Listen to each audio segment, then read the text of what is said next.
You have been taught a great and tragic lie. You have been led to believe that your path is one of struggle, of carrying a crushing weight toward some distant goal. This very day, millions pray for the strength to bear their burdens, convinced this is the mark of faith. I am here to tell you that this is a complete misunderstanding of the message, a total reversal of the truth.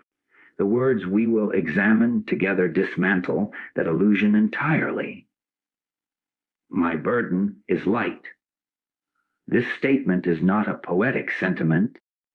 It is the precise, technical description of a universal law in operation. What you are about to hear will challenge the very framework of your spiritual practice. It reveals why effort is failure and why surrender is the only power. You are going to discover the shocking mechanism that makes this possible, and how, in that understanding, every weight you carry simply vanishes. Stay with this, for it will change everything. Let us examine this first and greatest misconception, for until its foundation is completely dismantled, the truth cannot find a place to reside. You look out upon the landscape of your life, the demands, the responsibilities, the persistent worries about health, about security, about relationships. The spiritual teachings you have inherited tell you to bear these nobly, to muster more strength, to pray for the endurance to carry your cross. This becomes your entire framework. Life is a test of endurance, and spirituality is the toolkit for surviving it. You learn to tense your shoulders against the weight. You admire those who seem to carry the heaviest loads without complaint, believing that is the pinnacle of faith. This is the tragic lie. It is a profound misreading of the message, a confusion that places you eternally in the role of the beast of burden, straining toward a distant, gleaming city on a hill that never seems to grow any closer. Consider your own daily routine. You awaken with a mental list of burdens. There is the burden of providing, a pressure you feel in your chest before your feet even touch the floor. There is the burden of fixing your own flaws, the problems of those you love, the broken mechanisms of your day. You approach your spiritual practice from this same stance of lack and labor.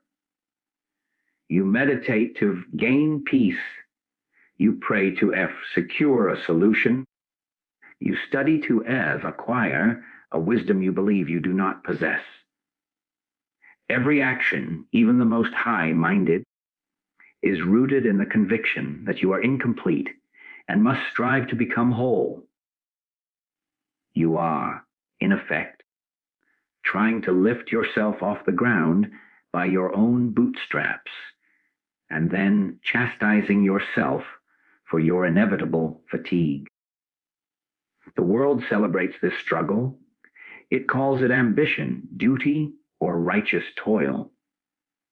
But I tell you, the moment you accept struggle as the path, you have closed the door to the very grace that renders struggle obsolete. This misconception is so seductive because it feels like dedication. It feels like earnest work. It appeals to the part of you that believes nothing of value comes without sweat and sacrifice. So you apply that same economy to spirit.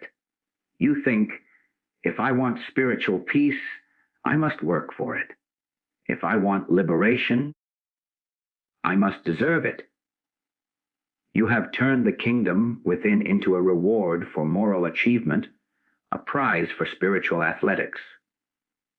But what happens? The peace you seek never settles. It is always contingent on the next prayer, the next milestone, the next moment of good behavior. The burden, instead of lightening, becomes more complex.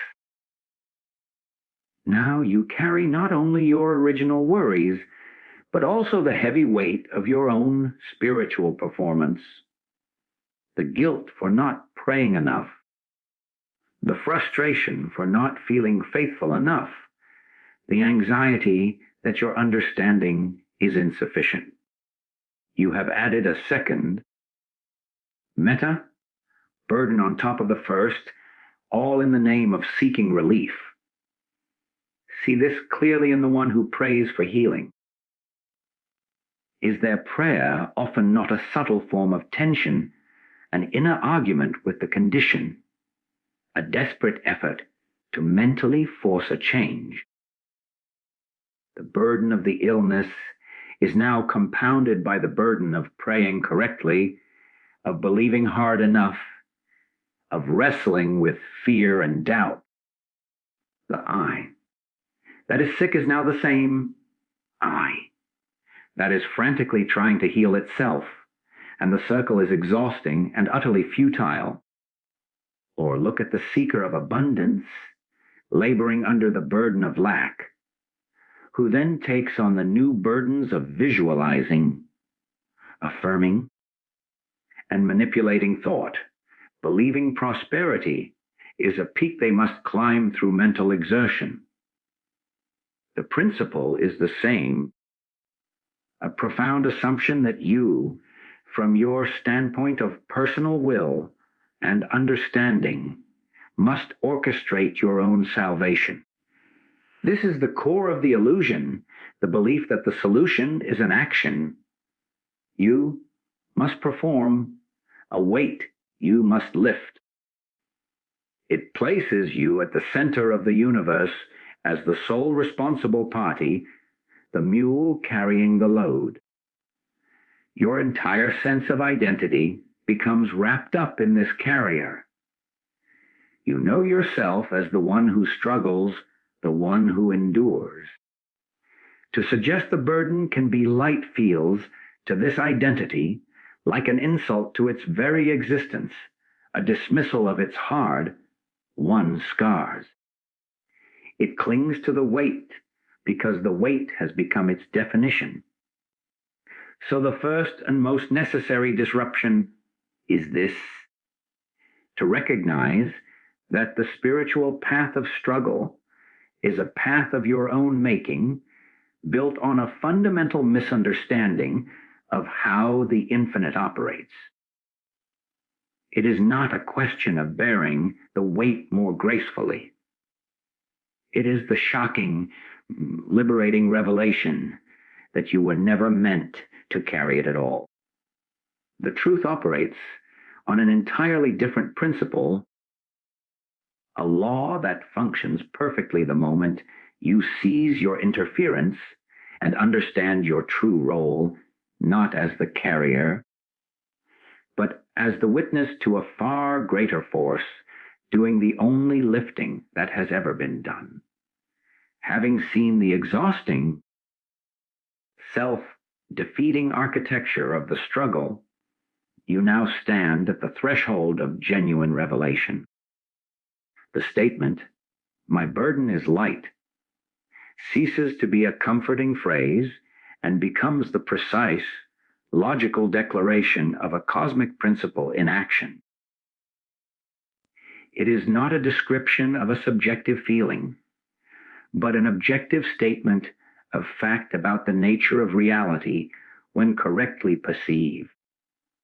The law behind it is the law of oneness, the immutable fact that there is only one operative power, one divine activity, and it is never laboring, never straining, never in conflict with itself.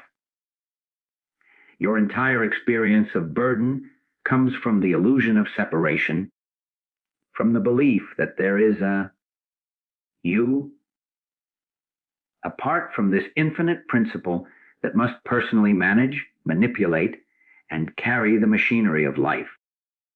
Think of it not as a spiritual theory, but as the fundamental mechanics of existence, as reliable as gravity.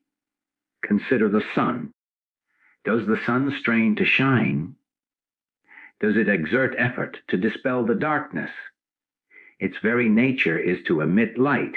It is what it is, and its expression is effortless, ceaseless, and complete. The burden would only arise if the sun believed it was separate from its own luminous nature and had to try to be bright. Or consider your own heartbeat. You are not in a workshop of your chest, laboriously pumping blood through a complex network of vessels. You are the witness to a perfect, rhythmic activity that proceeds without your conscious command, a function of a life principle that operates of itself. The burden would come if you decided you must now intellectually direct each contraction and relaxation. The strain, the fear of failure, the crushing weight of responsibility would be immediate and unbearable. This is exactly what you have done with your life. You have taken the role of the personal manager of a universe that is already perfectly governed. The law is this: the infinite, the divine principle, call it what you will, is the only actual actor. Its nature is omnipresent harmony, omnipotent action, omniscient intelligence. It does not come and go. It is the very substance and fabric of all that is. Your sense of a burdensome life is the direct result of a mental inversion. You are looking at the landscape from the standpoint of a separated, resource, limited I, and then trying to push against that landscape with your own will. You see a problem in your finances, and you, as a solitary figure, start wrestling with numbers, opportunities, and fears. You are attempting to locally solve an equation that is already whole and complete in the infinite calculus.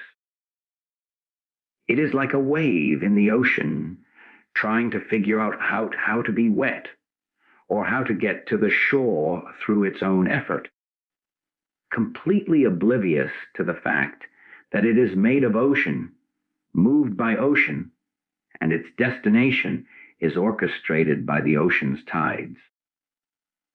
Your burden is the weight of the wave's imagined separation. You experience this law physically when you stop trying to force sleep. The more you tense and strive for slumber, the more it flees. The moment you release the effort, you surrender the attempt to make yourself sleep, and you relax into the natural, rhythmic principle of rest that was always present to carry you. Sleep descends without your doing. The problem was never a lack of sleep. It was your mental interference with the principle of rest. The same is true of inspiration. You cannot force a creative idea through grim determination. You toil at your desk, burdened by deadline and expectation, and nothing comes. But when you walk away, when you release the stranglehold of personal effort, and you are in the shower or walking in nature, the idea flows in of itself, complete and graceful. It was never your personal creation to be manufactured. It was a formative idea moving through the instrument of your consciousness. The moment you stop blocking the channel with strain. This is the law behind the light burden. It is the recognition that every situation, every condition, every need is already an activity of infinite consciousness forming itself. Your health is not your personal project to maintain. It is the expression of a life principle. Your supply is not a puzzle for your intellect to solve. It is the manifestation of an abundant, forming substance. Your relationships are not psychological minefields for you to navigate with perfect skill. They are interactions within a single, divine harmony. The burden is the illusion that these are separate, personal responsibilities resting on your shoulders alone.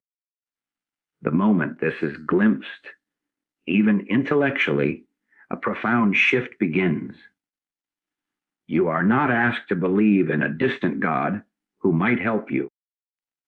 You are invited to realize there is no other power, presence, or activity but God, and that your very awareness is a place where this one power is conscious of itself. The crushing weight you feel is simply the imagined friction between this truth and the false belief in a separate, managing self. When you begin to withdraw consent from that false manager, the friction ceases. What remains is not your life made perfect by you, but the one divine life appearing as your experience, unfolding with a natural, effortless, and incomprehensibly intelligent grace. The burden was always the fiction of a separate I, trying to do what infinity is already doing perfectly. This realization brings us to the heart of the great paradox, the very pivot upon which your entire experience turns. If the law is one of a single, effortless divine activity, then every expenditure of personal effort to achieve a spiritual end is not merely futile, it is the active obstruction of that end. Effort, in this context, is not a virtuous striving. It is the assertion of the very sense of self that feels separate and burdened. It is the clenched fist that cannot receive, the tensed muscle that cannot flow, the shouting voice that cannot hear the melody already playing. You have been taught to pray with effort, to meditate with concentration, to demonstrate faith through sheer force of will. I tell you, this is the final and most subtle barrier. Your effort is the declaration that the presence of God is absent, and that through your own sweat and struggle you must summon it, appease it, or earn it. Look at the simple act of trying to be peaceful. You sit, you close your eyes, and you attempt to quiet the mind. What is the underlying stance? It is that peace is not here now, and through my mental action, I will manufacture it. You become a warrior against your own thoughts, battling distractions, silencing internal noise. The entire exercise is one of conflict, a civil war within consciousness.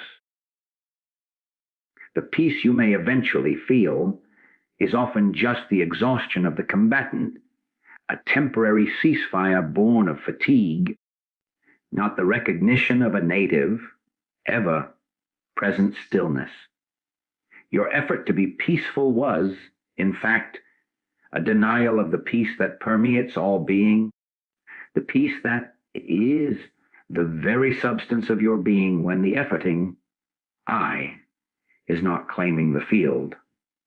You sought to create what already is, and in that arrogant attempt, you obscured it. Take the common desire for healing. The moment a symptom appears, the machinery of personal effort roars to life. You marshal your thoughts. You combat the fear. You recite affirmations against the evidence of the senses. You try to mentally visualize the symptom away. This is a colossal effort of mind and will. But what are you really doing? You are affirming, with all your might, that there is a condition separate from the one harmonious divine activity, and that you, from your standpoint of personal power, must correct it. You have set up an adversary, the condition, and appointed yourself as the sole remedy. This mental posture of conflict and correction is itself a burden, a weight that reinforces the very sense of separation that is the root of the illusion of dis-ease. You are attempting to impose harmony from a standpoint that believes in discord. It cannot be done. The healing principle is not something you activate. It is what remains when you cease the mental interference, when you stop trying to be the surgeon of your own being and instead become the silent, humble witness to the integrity of life expressing itself. This principle applies to every facet of human seeking. The effort to become prosperous is often a tense, grasping energy that screams of lack. The effort to become loving can be a strained performance that hides resentment. The effort to be spiritual can become a rigid identity of purity that judges the unspiritual world. In each case, the effort is the hallmark of the separate self, the I, that feels it must bridge a gap, acquire a quality, or defeat an opponent to reach a state of grace. But grace is the starting point, not the finish line. Your effort is the assumption of the gap. Consider a musician learning a complex piece. Initially, there is effort. The straining to hit the right notes, the conscious placement of fingers, the mental calculation of tempo. The music is stiff, burdened. Mastery does not come when that effort is perfected. It comes when the effort dissolves. The musician stops trying to play the music and allows the music to play itself through the instrument of a prepared but surrendered skill. The effort was the necessary friction of learning, but it became the obstacle to expression. Your life is that instrument. Your learned efforts, your spiritual techniques, your willpower, they were the initial friction. But now they have become the obstacle. You are trying so hard to play the symphony of a God-filled life that you are missing the fact that the symphony is already in full, glorious play, and your only task is to stop the clumsy personal improvising and listen so you may fall into its rhythm. Effort, therefore, is the last stand of the ego. It is how the illusion of a separate manager maintains its credibility. It says, "See how hard I am working. This proves I exist, and this problem is real." To lay down that effort feels, to this identity, like death. It feels like irresponsible passivity. But it is not passivity. It is the highest form of attention. It is shifting your identification from the one who is doing to the space in which the divine doing is effortlessly appearing. You do not make the sun rise by effort, but you can appreciate its rising by being present to it. You do not force your heart to beat, but you can be gratefully aware of its rhythm. In the same way, you do not, through effort, generate solutions, peace, or supply. You cease the mental effort that denies their ever-present operation, and you become consciously aware of their unfoldment. The burden of effort is the weight of a role you were never meant to play. The moment you stop auditioning for the part of God, the curtain rises on the reality that has always been the only show. Then what is left when the effort ceases? This is the critical turn, the point where theory collapses into lived reality. Surrender is not a weak resignation to fate. It is the conscious, deliberate aligning of your awareness with the operative fact of the one power. It is not you giving up your power. It is you finally recognizing that the only power there has never been personal, and therefore has never been yours to wield or lose. This is the active principle of surrender, the release of the mental position of manager, solver, and carrier, and the quiet, unshakable abiding in the awareness that what is the divine formation of this very instant.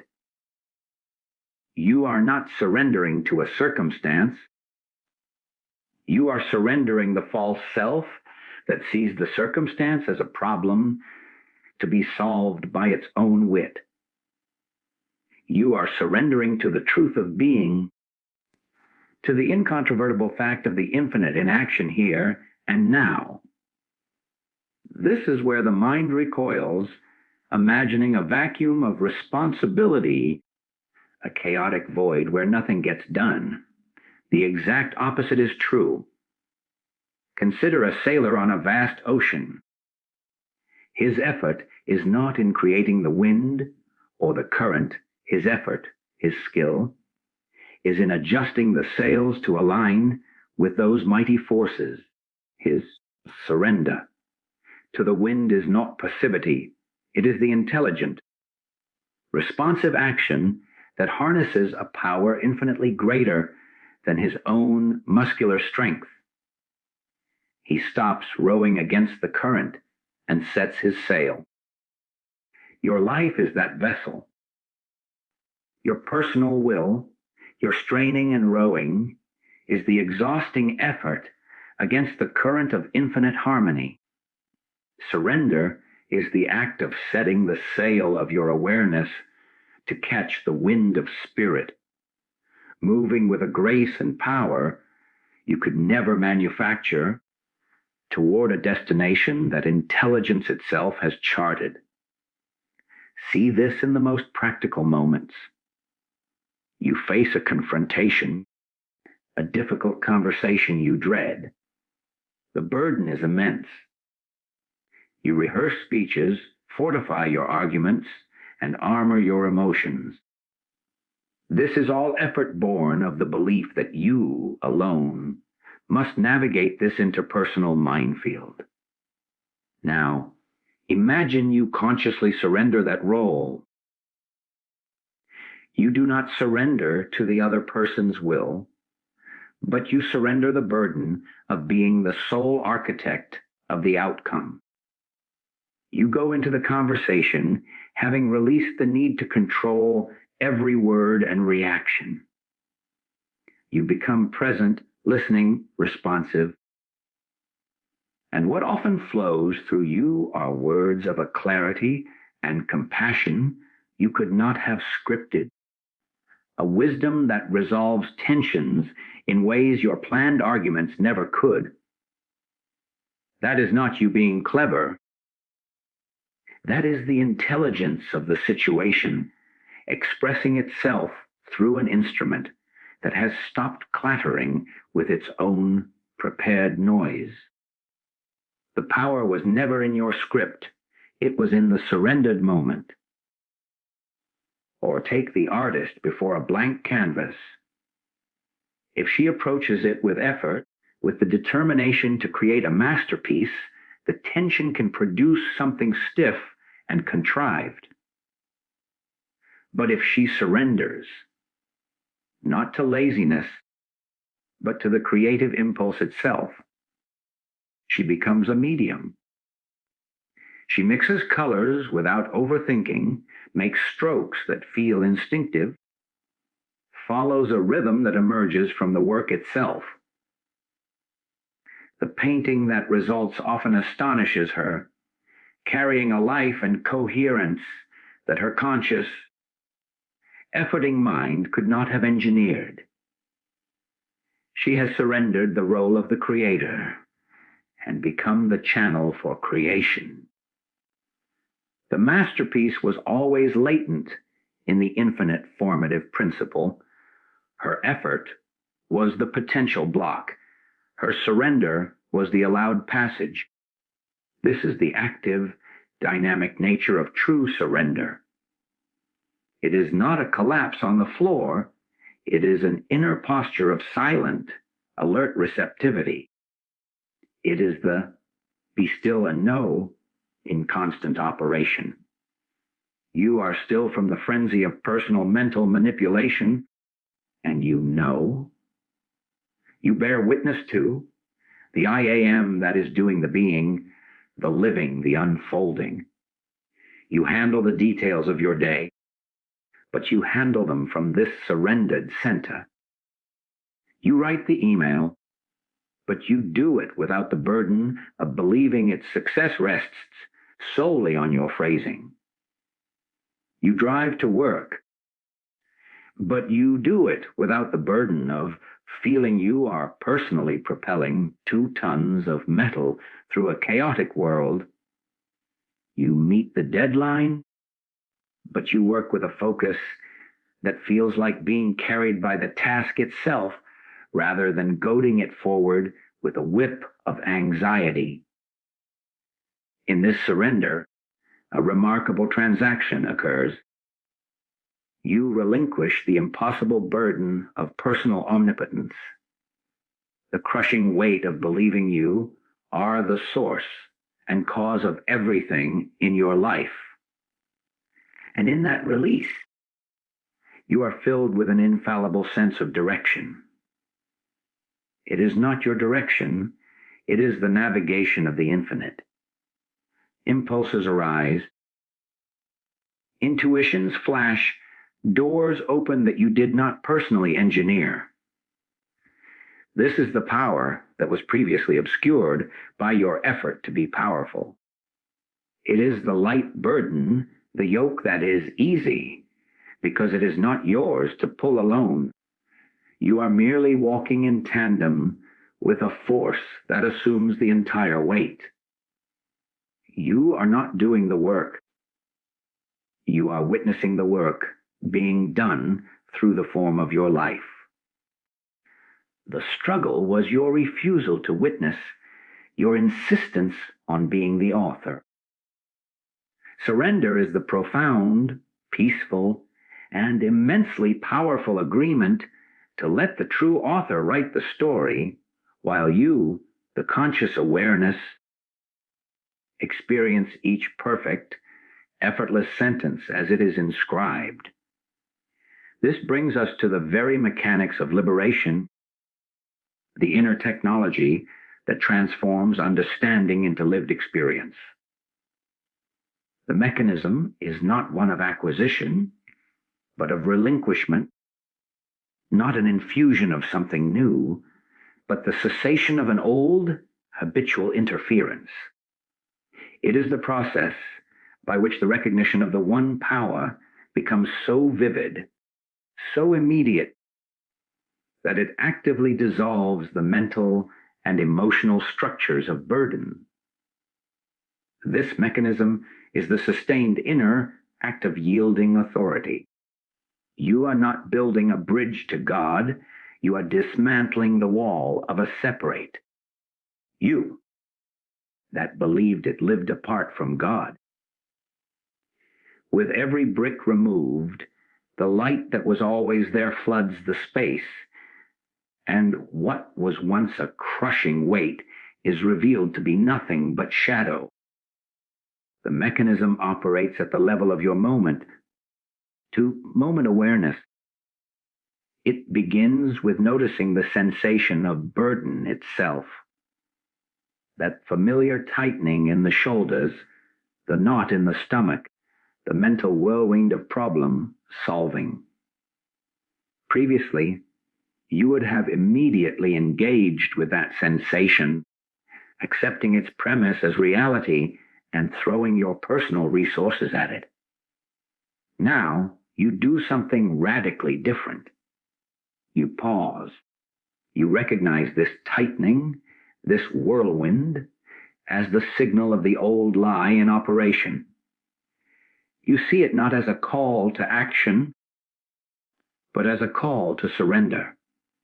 In that pause, you consciously withdraw the authority you had granted to the problem and to yourself as the solver. You inwardly state, either in words or in a silent knowing, "This is not my truth. I am not the source of strength or solution here. I am the witness to the unfolding of the one infinite life, and this situation is a formation within that life. This is not a denial of the circumstance. It is a denial of the false context of separation in which you were viewing it." Take a mundane, universal example. You are running late, stuck in traffic. The burden is acute. Anxiety, frustration, the mental calculation of time, the rehearsing of excuses. The mechanism activates in the midst of the honking horns. You feel the tension rise, and instead of feeding it with more frantic thoughts, you turn your attention away from the clock and the bumper ahead, and you turn it toward the truth of being. You might notice the sky, the simple fact of awareness itself, the miracle of sight and breath. You consciously yield your personal need to control time and traffic. You surrender the role of timekeeper general. In that yielding, a space opens. The anxiety may not vanish instantly, but it loses its authority. It becomes a weather pattern in your sky, not the sky itself. And in that space, you are free. You might even find a strange, unworried peace amidst the gridlock. The situation may or may not change. The traffic may clear or it may not. But the burden of it is gone because you have ceased to carry the false responsibility for it. The mechanism has worked. You exchanged a personal reaction for a universal perspective. This is the practical, repeatable inner move. It is applied to pain, to lack, to conflict. When a physical pain arises, the old pattern screams for you to claim it, to fear it, to tense against it, to become the afflicted one fighting the affliction. The mechanism asks you to do the opposite. You acknowledge the sensation, but you refuse to build a personal identity around it. You yield the authority of the sensation. You silently know this sensation is appearing within the infinite life that I am. I am not a body that has life. I am life, conscious of a bodily sensation. You don't fight it. You stop claiming it as your own separate property. In that yielding, the pain often, though not always, loses its emotional sting and frantic urgency. It is seen for what it is, a passing condition in a field of perfect, unchanging being. The same applies to a financial worry. The mechanism is not positive thinking. It is authority shifting. The worry arises, a dark cloud of lack. Instead of diving into spreadsheets with panic or reciting affirmations you don't feel, you pause. You look at the worry and you see it as a ghost, a shadow cast by the belief in a power apart from infinite supply. You consciously yield your faith to that infinite supply. You say, I am not the source. I am the witness to the source in expression. you release the mental grip on the problem, you may still take practical, common sense steps, but you take them from a place of inspiration and guidance, not from the frantic energy of lack. The burden of being the sole provider evaporates because you have acknowledged the actual, only provider. The mechanism is this conscious, repeated transference of trust from the personal to the impersonal, from the limited to the limitless, from the visible effect to the invisible cause. Every time you do it, you are not solving a problem. You are dissolving the illusory self that thought the problem was real. Each release is a lightning. Each surrender is a step into the effortless current where burdens cannot float, for they are made of the dense material of a self that is, brick by brick, being seen through and left behind. And so we arrive at the fruit, the experiential evidence that this is not a philosophy, but a living truth. The result is not a perfected human life free of challenge, but a transformed consciousness that meets every appearance from an unassailable foundation of peace. The burdensome quality of experience simply vanishes, not because circumstances have all been magically arranged to your personal liking, but because the one who carried the burden, the separate, managing self, has been discovered to be a phantom. What remains is a profound lightness of being, a yoke that is easy, because you are no longer pulling the cart of the universe by your own will.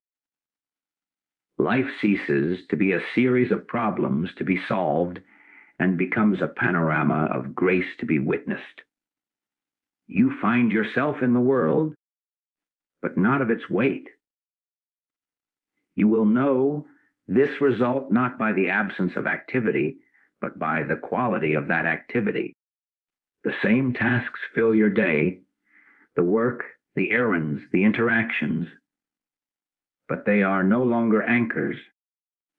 They are like clouds moving across the sky of your awareness. They have form and function, but they do not weigh down the sky. You sit down to pay bills, an act that once carried the dense energy of anxiety and calculation. Now, you do it with a detached clarity. The numbers are just numbers. The money is a current flowing through your hands, not a measure of your worth or security. You write the checks or click the payments from a place of administrative simplicity, not from a heart clenched in lack. The burden of financial identity has dissolved. You are not a wealthy person or a poor person. You are awareness, through which the forms of supply pass and are allocated. The task is accomplished, but the crushing weight is absent. Consider a moment of interpersonal conflict that would previously have sent you into storms of emotion, replaying conversations and nursing grievances for days. The result of this understanding reveals itself here. The hurtful words are heard, the feeling arises, but it does not find a permanent home. It cannot, because the you it sought to wound, that solid, separate identity built on opinions and self-image, is no longer the center of your universe. The feeling passes through like a sharp gust of wind through an open window, and it is gone.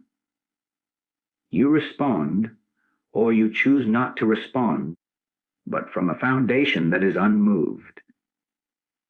There is no long-term burden of resentment to carry, no heavy chain of grudges dragging behind you. You are free to meet the next moment afresh, unencumbered by the psychic baggage of the last. This is the practical lightness. The emotional stamina you once expended on inner drama is now preserved as pure, available life. Even the experience of so-called failure changes its nature. A project falls apart, a hope is disappointed. The old self would collapse under the weight of this, interpreting it as a verdict on its competence or worth. It would add the failure to the growing backpack of evidence about a difficult life. Now, you see the event as a shift in form. There is no condemnation in it, only information. You may feel a transient disappointment, but it does not metastasize into a story of defeat. Because your sense of self is not tied to the outcome loses its power to crush you. You are free to learn from it, to let it go, and to be guided to the next unfolding without the paralyzing burden of shame or self-recrimination. The path itself becomes light for every step, whether it seems to land on solid ground or briefly slip, is simply part of the landscape you are moving through, not a definition of the walker.